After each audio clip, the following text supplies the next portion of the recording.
recognized. Thank you. Thank you. I do think that there is a reason why we're in this jurisdiction. But first, let me just say, all of us on this committee, no matter our party, are opposed to crime, and all of us have sympathy for victims of crime. It's acceptable. But I will say also that we don't have jurisdiction. The federal government does not have jurisdiction over state and local prosecutions. That's up to the voters of each state and each locality.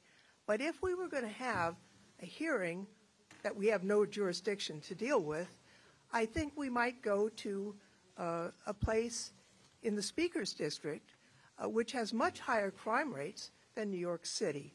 As has been mentioned, Bakersfield has a homicide rate of 13.7% per 100,000 people. New York is at 5.5 for the same amount of residents.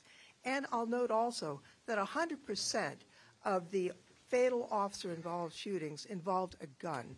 And, you know, Mr. Jordan, in his opening statement, mentioned his sympathy for the police. We all have that.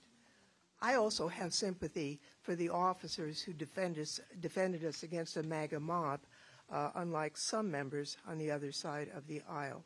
I think it's pretty obvious that we're in New York because of the case of New York versus Donald J. Trump. But I'm also worried that we're not here about guns, because 80% of all the murders in the U.S. are committed with a gun. We had 155 mass shootings so far this year. Our colleagues on the other side of the aisle have prevented any kind of sensible gun violence legislation from passing to keep us safe. Now, you know, we're not the only country in the world with people who want to do bad things or with people who are unstable, but we're the only country in the world that has mass shootings practically every other day. And that is something that's within our jurisdiction, and we ought to take some action. This is a choice that we are making to allow all the children of America to go into school worried that they're going to be the victim of a mass shooting. And it's a scandal that we have done nothing about it. Now, talking about the people versus Donald J. Trump, we don't have jurisdiction over that either. That's something that is a local prosecution, and it's entirely improper for the federal government or any committee of the United States to try and interfere in this matter. So having said that, I want to talk a little bit more about, or ask a little bit more about gun violence and what can be done about it. Ms. Fisher, it's been suggested, or Mr. Kessler, either of you, that somehow having more guns would make us safer.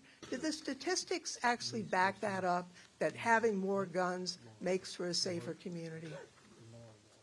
States with strong gun laws have lower rates of gun violence. And one of the things that's important to say here is that crime is going down in New York City, thankfully. But there is more that can be done by Congress to enact strong universal background checks, a strong extreme risk protection order law at the federal level, and to fund state laws. There's more that can be done to enact safe storage laws and to combat the trafficking crisis. And Congress is standing idly by and not doing anything.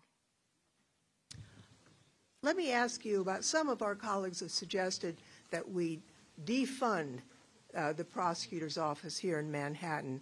It's my understanding that the majority of the funds comes from an annual grant to the office's Witness Aid Services Unit that provides services to victims of crime.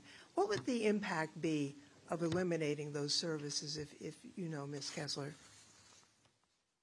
Or Fisher? Ms. Fisher? Sure. We need to be investing and putting more resources into victim services and supporting victims.